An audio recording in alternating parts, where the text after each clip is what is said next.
Hey everybody, welcome back to the Fish Tank. Today we're going to be looking at a blog post from BetaDwarf, the Minion Masters developers. Now, if you've been following along with what's been going on in the world of Minion Masters, you'll know that there's been some changes to the way that bridges can be interacted with. And that was done as a trial period, and then we had a survey, and now we have the results of the survey. So let's bring ourselves up to speed with regards to that. So if we remind ourselves, so this was back in February, the end of February. So BetaDwarf, the developers, announced there was going to be some game rules coming into version 1.45. Now, to clarify, we are in 1.46 at the moment. So these rules have been tested for the last two patches. And the changes that they made, if you remember, and I did make a video about this back then, is that the minions cannot be placed directly on a bridge. So, for example, here we see a formation of scrats, where previously you were able to pop them on a bridge immediately. So they changed that where you couldn't do that. That was the first change. And the second change was minions with summoning sickness cannot be pushed onto bridges. So you may or may not be familiar with that mechanic, but that was a collision mechanic where you could play a unit on top of another unit as it passed a bridge, and it would push it onto the bridge and cap the bridge.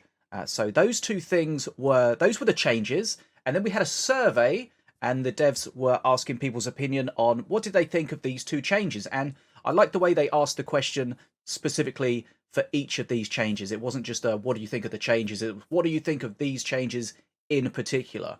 And today we've got the results of those survey, and we have what is going to happen. So let's find out. Okay.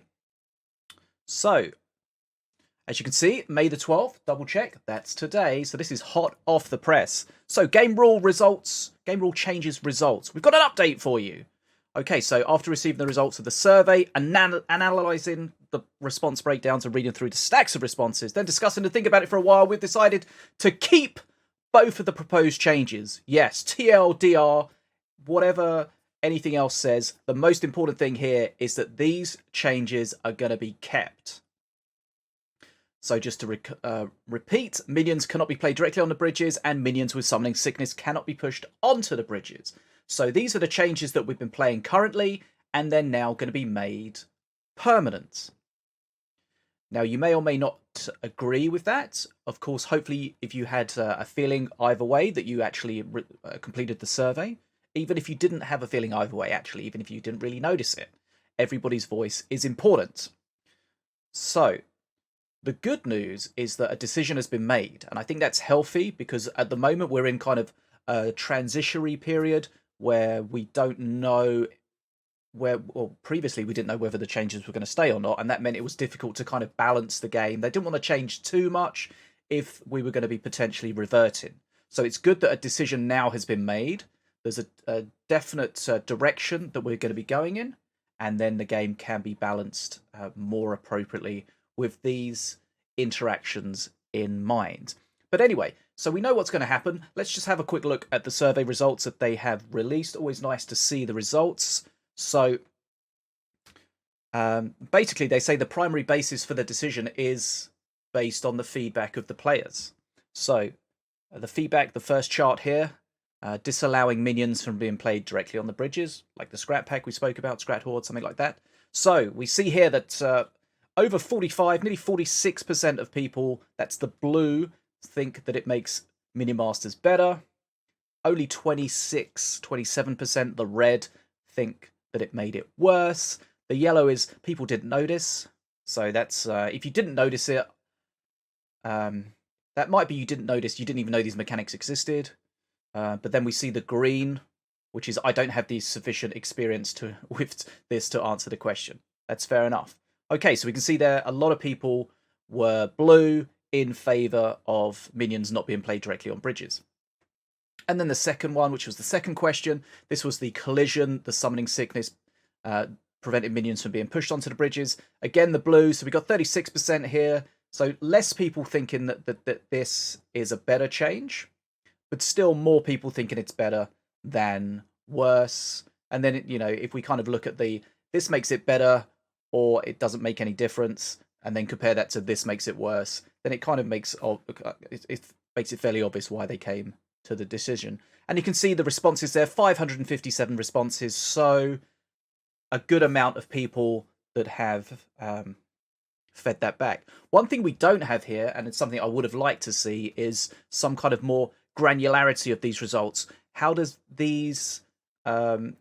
people's opinion on whether they think it's better or worse, how is that affected by their rank? You know, did we get a lot of low rank people? I'm not saying that people who have a lower rank are less important. Their voice is less important than higher ranks, but it's always interesting to see if this is a common decision, a common split between these different options over the different ranks, or if this is something that's very different depending on lower ranks and higher ranks. But of course, that's part of the balancing trick, the challenge. It's balancing the game for the top 1% and the other 99%, right? Keeping everyone happy. Okay, so those are the results that we can see. So we know the changes, we know why they're going to make the changes. And we'll put a link into the description of the video if you want to read this yourself. Have a look at the information in its entirety. We'll try to pick out a few important points here. So we look at some central concerns that people brought up in the feedback. So they felt that these changes might have the effect of pushing the game further towards a rock, paper, scissors style of balance. You know, either you can deal with a strat or you can't deal with a strat. You kind of win or lose in the deck building screen.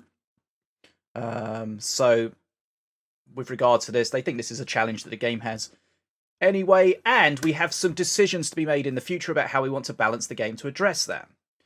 So it'd be interesting to see how they do. But I think this is just down to, again, as I said before, now a decision has been made. Now further steps can be made to improve the game around these core bridge mechanics that are now set in stone. And one thing we definitely would have noticed playing in the latest season or two, that decks have been having a higher mana cost average and less card plays per match, which of course the less number of times you get to interact with a game, the less chances you have to make improvements or potentially mistakes. And that's where the kind of the higher skill expression gets a little bit lost if you're having less chances to interact with the game. So they were expecting this, and they did kind of try to preempt this with nerfing to some of the big units, and that's because the big units being on the bridges, lumbering across the bridges, kind of they suddenly get more value when you can't easily cap it behind them. And we've got some nerfs coming up for the looks of it, and some of the highest performing Mordor decks. We've seen a lot of Doom Cleavers this season. I think we're going to see a copies allowed reduction in next week's patch for those, but that's unconfirmed as of yet. And so one of the interesting things here is they're talking about looking into the design space for more skill expression. And they think about more interactive low-cost cards. Okay, that's cool. But they also mention here alternative master perks you can pick during the match. Now, that's really interesting and really exciting, and it may or may not happen, but this is something that they discussed quite some time ago. The idea was that instead of a master having 1, 2, 3 perks, you would have potentially 3 of each perk. So, you reach perk 1, which of these perk 1s would you want to choose? Be interesting to see how that works, because that kind of makes that really makes the game more difficult for new players to learn, when you've got not suddenly 3 perks, but for example 9 perks for a master to learn. And not only learning those, you've got to be able to make that decision quickly in a match. You know, it's not like, let's just pause the match, let me have a look at these options that I've got and I'll choose the best one. You know, you've got to pick the one and you've got to carry on with the game. So that's a really interesting concept that may or may not happen, but alternative master perks is definitely something that could be very, very interesting to check out. And then one of the other concerns was they removed a form of skill expression. And, you know, the idea of skill expression was the collision where you knew about unit weights and how units would interact with each other, and how what you could take a bridge with and what you couldn't with the backcapping, for example. So what they think here is that whilst that has been removed, the idea is that suddenly the minion-on-minion fights become more important. Instead of waiting for something to cross a bridge and then grabbing it behind it, suddenly it becomes more important to fight on the bridge. you want to try to at least keep a bridge neutral or push onto a bridge and get the bridge yourself. So it's important, and I think one of the skills now that people have, or don't, but should have, or could have, is that you need to make these quick decisions. Something's coming on the bridge. Do I quickly fight it on the bridge? Can I win this fight? Am I just going to be throwing mana into it? So I think the minion versus minion combat becomes very interesting. So really we see here again, they said about the nerf to the high health minions, and they want to increase the strength of low cost cards, but the thing is, low-cost cards are still strong. We see a lot of cheap decks, especially in solos. Even now, we have Apep and Diona, the old-school kind of cycle masters. Now their perks are timer-based, so you don't get punished for having a heavier deck when it comes to the value you get from your perks. We still have lots of cheap cards, lots of powerful cheap cards, and maybe that goes back to the trying to keep as many interactions going as possible. You know, if you get these chances every few mana to make a play, to do something to impact the game, maybe this allows the top players to differentiate themselves from lower ability players with these cheap cycle cards.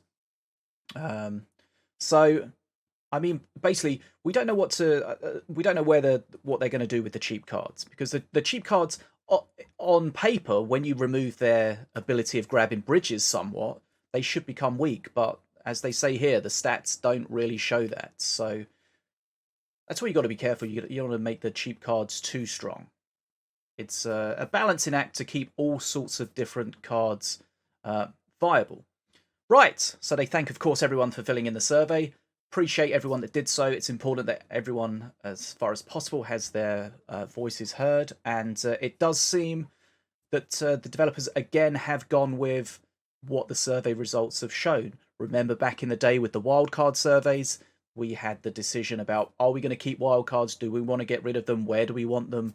And that was a survey that was filled out. And the devs, and they've been quite vocal about this, they were quite happy and quite content at that time to remove wildcards. They would have liked that as a solution, but the survey results showed that most people liked wildcards in some form in the game.